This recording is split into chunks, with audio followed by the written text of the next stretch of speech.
മാസങ്ങളായി സെക്രട്ടേറിയറ്റിന് മുന്നിൽ ആശാവർക്കർമാർ സമരത്തിലാണ്. പക്ഷെ അങ്ങോട്ട് തിരിഞ്ഞു നോക്കാൻ പിണറായി വിജയന് സമയമില്ല. പക്ഷെ ഇന്നലെ രാത്രി തന്നെ അദ്ദേഹം എമ്പുരാൻ കാണാൻ വേണ്ടി തിയേറ്ററിലേക്ക് ഓടിയിരിക്കുകയാണ്.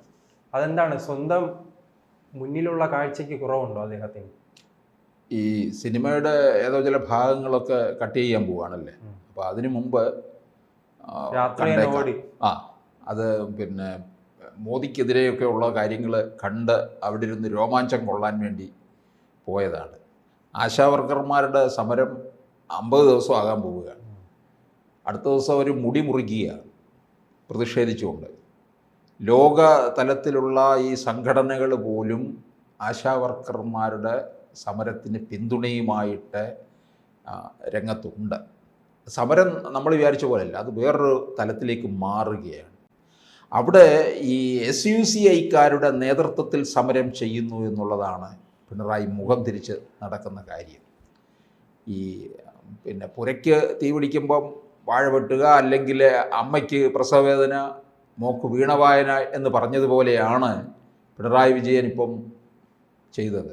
അതിനിടയ്ക്ക് സിനിമ കണ്ട് ആനന്ദിക്കുക, ശക്തിപ്പെടുത്താൻ കേരളത്തിന്. അതെ.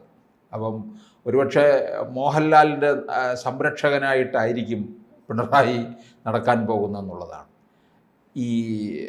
ഇത് കേന്ദ്രം വരെ ഇടപെട്ടിട്ടുള്ള ഒരു സമരമാണ് ഈ ആശാവർക്കർമാരുടെ സമരം. ഇത് വേണ്ട തരത്തിൽ അതിന് ഫണ്ട് ഇങ്ങോട്ടേക്ക് തരാം എന്ന് പറഞ്ഞു. അതുപോലെ മറ്റ് സംസ്ഥാനങ്ങൾ ചെയ്യുന്ന കാര്യങ്ങൾ പറയുകയുണ്ടായി. അവർ 18,000 രൂപ വരെ കൊടുക്കുന്നു എന്ന് പറഞ്ഞു. പക്ഷേ അത്തരത്തിലുള്ള കാര്യങ്ങളൊന്നും തന്നെ ഇവർ ചെയ്യാനായിട്ട് തയ്യാറാകുന്നില്ല. ഇതിപ്പോൾ തുടങ്ങിയത് തന്നെ നമുക്കറിയാം കോൺഗ്രസ് സർക്കാരിൻ്റെ കാലത്താണ്. അതിനുശേഷം പോലും വർധനവ് ഒന്നും തന്നെ ഉണ്ടായിട്ടില്ല. പക്ഷേ ഈ ആശാവർക്കർമാർ സമരം തുടങ്ങിയിട്ട് നമ്മളിപ്പോൾ കാണുന്നത് 19 ദിവസമായിട്ട് സെക്രട്ടേറിയറ്റ് നടയിലാണ്. വർഷങ്ങൾക്ക് മുമ്പ് തന്നെ ഇവർ സംഘടിക്കുകയും പലയിടങ്ങളിൽ നിവേദനം കൊടുക്കുകയും പ്രതിഷേധവുമായിട്ട് സെക്രട്ടേറിയറ്റിന് മുമ്പിലൊക്കെ എത്തിയിട്ടുണ്ട്, ചെറിയ സംഘങ്ങളായിട്ട്. പക്ഷേ ഒന്നും തന്നെ ഇത് വേണ്ട തരത്തിൽ ആരും ശ്രദ്ധിക്കപ്പെടാതെ പോയി എന്നുള്ളതാണ്.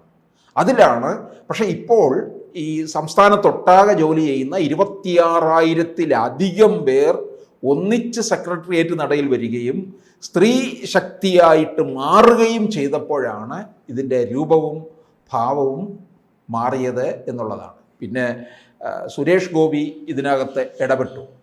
അതുകൂടാഞ്ഞിട്ടിപ്പോൾ BJPയുടെ സംസ്ഥാന അധ്യക്ഷൻ്റെ ഇടപെടലും ഉണ്ടായിരിക്കുകയാണ്. ഈ പ്രശ്നം പിന്നെ പാർലമെൻറ്റിൽ, രാജ്യസഭയിൽ ഈ പ്രശ്നം ചർച്ച ചെയ്തു. ആരോഗ്യ വകുപ്പ് മന്ത്രി നദ്ദ ഈ വിഷയത്തെക്കുറിച്ച് സംസാരിക്കുകയുണ്ടായി. അപ്പോൾ എത്താവുന്ന ഇടങ്ങളിൽ വരെ ഈ വിഷയം ചർച്ച ചെയ്തുകൊണ്ടിരിക്കുകയാണ്. ആ അവസരത്തിലാണ് ഇവരോട് യാതൊരു തരത്തിലുള്ള ഒരു ദയയും കാണിക്കാതെ സുഖകരമായിട്ട് സിനിമയും കണ്ട് നടക്കുക എന്നുള്ളത്. ഒരു കാര്യം ഓർക്കണം, എപ്പോഴും ഇത്തരത്തിലുള്ള സമരത്തോടും സ്ത്രീകളോടും അനുഭാവപൂർവമായ നിലപാടെടുത്തിട്ടുള്ളത് ഇടത് സർക്കാരാണ്. ഏത് കാലഘട്ടത്തിലും കോൺഗ്രസൊന്നും അക്കാര്യത്തിൽ വലിയ പരാജയമായാണ് ഉണ്ടായിട്ടുള്ളത്. ഇപ്പോഴും നമ്മൾ ഒരു കാര്യം ഓർക്കണം, പെമ്പിളെ ഒരുമയ സമരം ഉമ്മൻചാണ്ടി സർക്കാരിൻ്റെ കാലത്താണ്. അന്ന് അവരവിടെ സമരം ചെയ്യുമ്പോൾ പ്രതിപക്ഷ നേതാവായിരുന്ന VS അച്യുതാനന്ദൻ ഓടി ഇവിടുന്ന്. അദ്ദേഹം പോയി അവരോടൊപ്പം ഇരുന്നു. ഉമ്മൻചാണ്ടി നെട്ടോട്ടമായി.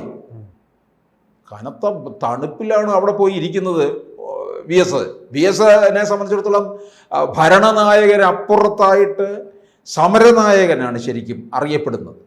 സമരത്തിന് അദ്ദേഹം ആ പ്രായത്തിലും അദ്ദേഹത്തിൻ്റെ വീര്യം ചോർന്നിട്ടില്ല എന്നുള്ളതാണ്. ഉമ്മൻചാണ്ടി ഓടി അന്ന് രാത്രി തന്നെ പ്രശ്നം പരിഹരിച്ചില്ലേ. അപ്പോൾ ഇതിനകത്ത് എന്തുകൊണ്ട് ഇതുപോലെ ഒരു ഇടപെടൽ ഇവിടുത്തെ പ്രതിപക്ഷ നേതാക്കന്മാർ പോലും കാണിക്കുന്നില്ല എന്നുള്ളതാണ്.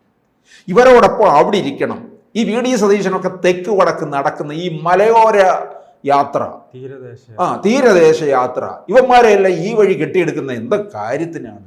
ഇവരുടെ അടുക്കൽ ഇരിക്കൽ ഇവരിപ്പോൾ നിരാഹാരമാണിപ്പം. ഒരു 4-5 ദിവസമായി നിരാഹാരമായിട്ട് പലരെയും ആശുപത്രികളിലേക്ക് മാറ്റിക്കൊണ്ടിരിക്കുകയാണ്. ഈ കോൺഗ്രസ് MLA മാറി മാറി ഇരിക്കാത്ത എന്താ? 40-40 പേരുണ്ടല്ലോ പ്രതിപക്ഷത്ത്. ഇവർ മാറി മാറി ഇരിക്കെ, അല്ലെങ്കിൽ ഇനിയും വേഷം കെട്ടി പലരും ഉണ്ടല്ലോ. ഇവർക്ക് സമരം ചെയ്യാനോ ഇവർക്ക് LDFനെതിരെ കൈ ഉയർത്താനോ സാധിക്കില്ല എന്നുള്ളതാണ്. ഇവർക്ക് കിട്ടിയ അവസരമാണ്, അത് ഉപയോഗിക്കുന്നില്ല എന്നുള്ളതാണ്. ഭരണവിരുദ്ധ വികാരം ഉണ്ടെന്ന് മനസ്സിലാക്കണം. ആ ഭരണവിരുദ്ധ വികാരത്തെ കൂടുതൽ ശക്തമാക്കണം. ആ ശക്തമാക്കാനുള്ള കിട്ടിയ അവസരമാണ് ഈ ആശാവർക്കർമാരുടെ സമരത്തിന് സകല പിന്തുണയും ചെല്ലുന്നുണ്ട്. വലിയ കഥർധാരികളായി അലക്കി വെളുപ്പിച്ച് ഇന്നോവ കാറിൽ അവിടെ ചെന്ന് ഇവരുടെ മുമ്പിൽ ഇറങ്ങുന്നു, ഒരു ഫോട്ടോ എടുക്കുന്നു, ഒരു 10 മിനിറ്റ് നേരം അവിടെ ഷോ കാണിക്കുന്നു, സ്ഥലം വിടുന്നു. ഇതാണ് ചെയ്യുന്നത്. നിയമസഭയിൽ എന്താണ് ഇവർ ചെയ്യുന്നത്? എന്തെല്ലാം പ്രശ്നങ്ങൾ ഉണ്ടായിട്ടുണ്ട്. ആ സഭയ്ക്കകത്ത് കിടന്ന് ഇവരെല്ലാം കിടന്ന് കുരയ്ക്കുകയല്ലേ ചെയ്തിട്ടുള്ളൂ. ഷാഫി പറമ്പിൽ MLA ആയിരുന്ന സമയത്ത് അതിനകത്ത് കിടന്ന് കുരയ്ക്കുക, VD സതീശന്, ചെന്നിത്തല. ഇത് പുറത്തേക്ക് ഇറങ്ങി പൊതുജനങ്ങളുടെയും പങ്കാളിത്തത്തോടുകൂടി ഇതിലിടപെടണം. ഇപ്പോൾ ഇവർക്കിത് സാധിക്കുമല്ലോ. ആശാവർക്കർമാരുടെ സമരത്തിനകത്ത് പൊതുജന പങ്കാളിത്തത്തോടും കൂടി ഈ കോൺഗ്രസ്സുകാർ ഒന്നിച്ച് ഉണർന്നിങ്ങോട്ട് വന്നു കഴിഞ്ഞാൽ ഇതിനകത്ത് അവർ വേറെ ചില രാഷ്ട്രീയമാണ് നോക്കുന്നത്. അല്ല, പിണറായി വിജയൻ ഇപ്പോൾ സിനിമയെ കുറിച്ച് പറയുന്ന ആവിഷ്കാര സ്വാതന്ത്ര്യത്തിലേക്കുള്ള കടന്നുകയറ്റമാണ്. ഇവരുടെ നേതാക്കൾ, കമ്മ്യൂണിസ്റ്റ് നേതാക്കൾ, CITU നേതാക്കളും ഈ സ്ത്രീകളെ നിരന്തരം അപമാനിക്കുന്നത് അദ്ദേഹം കേട്ടില്ല, കണ്ടിട്ടില്ല. അത് ഒന്നും പ്രശ്നമുള്ളതല്ലല്ലോ. ഏറ്റവും കൂടുതൽ ദ്രോഹം ഉണ്ടായിട്ടുള്ളത് ഇപ്പൊ തന്നെ നവീൻ ബാബുവിൻ്റെ കേസ് തന്നെ. PP ദിവ്യയുടെ ആണ് കുറ്റക്കാരി എന്നുള്ളത് കൃത്യമായി തെളിഞ്ഞിരിക്കുകയല്ലേ. നവീൻ ബാബു കൈക്കൂലി കേസിൽ പെട്ടിട്ടില്ല. ഈ ദിവ്യയുടെ ഈ ക്രൂരമായ വാക്കുകളാണ് നവീൻ ബാബുവിൻ്റെ ആത്മഹത്യയിലേക്ക് എത്തിച്ചതെന്നും വരെ തെളിഞ്ഞിരിക്കുകയാണ്. അപ്പോൾ ഇവരുടെ ഭാഗത്തെല്ലാം കൃത്യമാണ് എന്നുള്ളതാണ്. ഇവർ വലിയ ആവിഷ്കാര സ്വാതന്ത്ര്യത്തിന് വേണ്ടി മുറവിളി കൂട്ടുന്നവരാണ്. ഇവരെന്താ ഇത്തവണ മറ്റേ SDPIയുടെ ഫൈസിയെ അറസ്റ്റ് ചെയ്തപ്പോൾ എന്താ മോങ്ങാത്തത്? ഇല്ലെന്നുണ്ടെങ്കിൽ ഉടൻ മോങ്ങൽ ആരംഭിക്കുമല്ലോ. ഇല്ല, മോങ്ങാനിരുന്ന നായുടെ തലയിൽ തേങ്ങ വീണെന്ന് പറഞ്ഞാൽ പോലെ എന്തിനും നോക്കിയിരിക്കുകയാണ് കുറെ പ്രതികരിക്കാൻ. ജനാധിപത്യത്തിലേക്കുള്ള കടന്നുകയറ്റം. അതെ, ജനാധിപത്യ ധ്വംസനം, കടന്നുകയറ്റം എന്നൊക്കെ പറഞ്ഞ് പിന്നെ ഉടനെ അതിൻ്റെ കുറിപ്പെടുത്ത് സാംസ്കാരിക നായകർക്ക് കൊടുക്കുക, അവരൊരു ഭീമ ഹർജി എഴുതുക, പിന്നെ രാജ്ഭവനിലേക്ക് മാർച്ച് നടത്തുക. ഇതൊക്കെയാണല്ലോ.